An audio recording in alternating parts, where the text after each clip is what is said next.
بسم اللہ الرحمن الرحیم۔ کتاب الایمان، صحیح مسلم، حدیث نمبر 2۔ کہمس کے بجائے مطر وراق نے عبداللہ بن بریدہ سے، انہوں نے یحییٰ بن یعمر سے نقل کیا کہ جب معبد جہنی نے تقدیر کے بارے میں وہ سب کچھ کہا تو ہم نے اسے سخت ناپسند کیا۔ یحییٰ نے کہا، میں اور حمید بن عبد الرحمن حمیری نے حج کیا۔ اس کے بعد انہوں نے کہمس کے واسطے سے بیان کردہ حدیث کے مطابق حدیث بیان کی، البتہ الفاظ میں کچھ کمی بیشی ہے۔ کتاب الایمان، صحیح مسلم، حدیث نمبر 3۔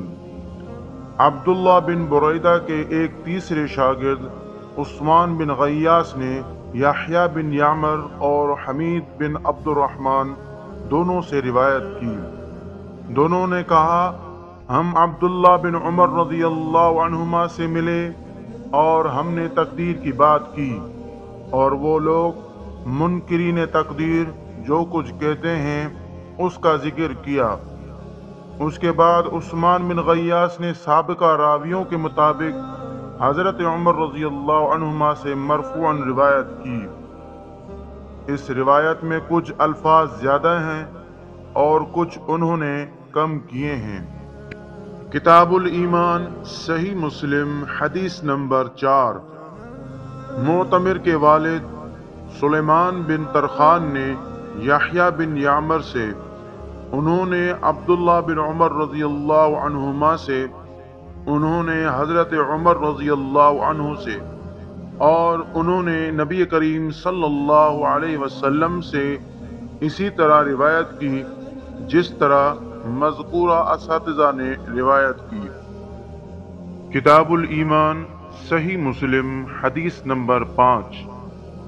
اسماعیل بن ابراہیم نے ابو حیان سے، انہوں نے ابو زرع بن عمر بن جریر سے، اور انہوں نے حضرت ابو ہریرہ رضی اللہ عنہ سے روایت کی، کہا رسول اللہ صلی اللہ علیہ وسلم ایک دن لوگوں کے سامنے تشریف فرما تھے۔ ایک آدمی آپ صلی اللہ علیہ وسلم کے پاس آیا اور پوچھا، اے اللہ کے رسول، ایمان کیا ہے؟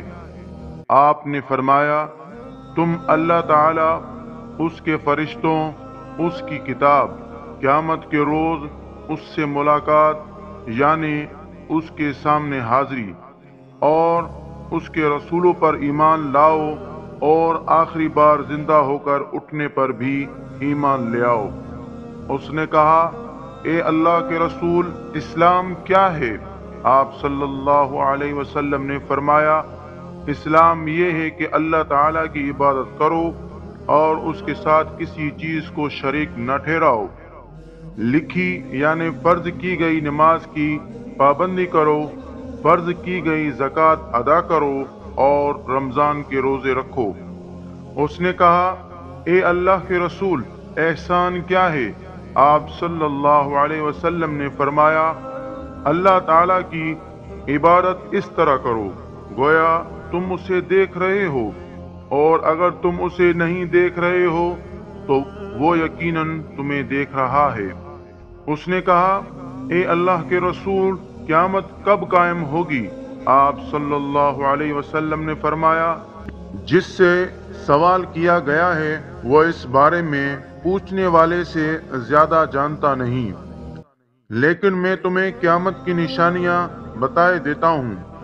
جب لونڈی اپنے مالک جنے گی تو یہ اس کی نشانیوں میں سے ہے، اور جب ننگے بدن اور ننگے پاؤں والے لوگوں کو سردار بنایا جائے گا تو یہ اس کی نشانیوں میں سے ہے، اور جب بھیڑ بکریاں چرانے والے اونچی اونچی عمارتیں بنانے میں ایک دوسرے سے مقابلہ کریں گے تو یہ اس کی علامات میں سے ہے۔ قیامت کے وقت کا علم ان 5 چیزوں میں سے جنہیں اللہ تعالیٰ کے سوا کوئی نہیں جانتا۔ پھر آپ صلی اللہ علیہ وسلم نے یہ آیت پڑھی، بے شک اللہ تعالیٰ ہی کے پاس قیامت کا علم ہے، وہی بارش برساتا ہے اور وہی جانتا ہے کہ ارحام یعنی ماؤں کے پیٹوں میں کیا ہے۔ کوئی ذی روح نہیں جانتا کہ وہ کل کیا کرے گا، نہ کسی متنفس کو یہ معلوم ہے کہ وہ زمین کے کس حصے میں فوت ہوگا۔ بلا شبہ اللہ تعالی علم والا خبردار ہے۔ حضرت ابو ہریرہ رضی اللہ عنہ نے کہا، پھر وہ آدمی واپس چلا گیا تو رسول اللہ صلی اللہ علیہ وسلم نے فرمایا، اس آدمی کو میرے پاس واپس لاؤ۔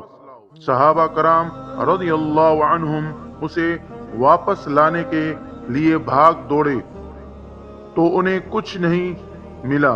رسول اللہ صلی اللہ علیہ وسلم نے فرمایا، یہ جبریل علیہ السلام تھے جو لوگوں کو ان کا دین سکھانے کے لیے آئے تھے۔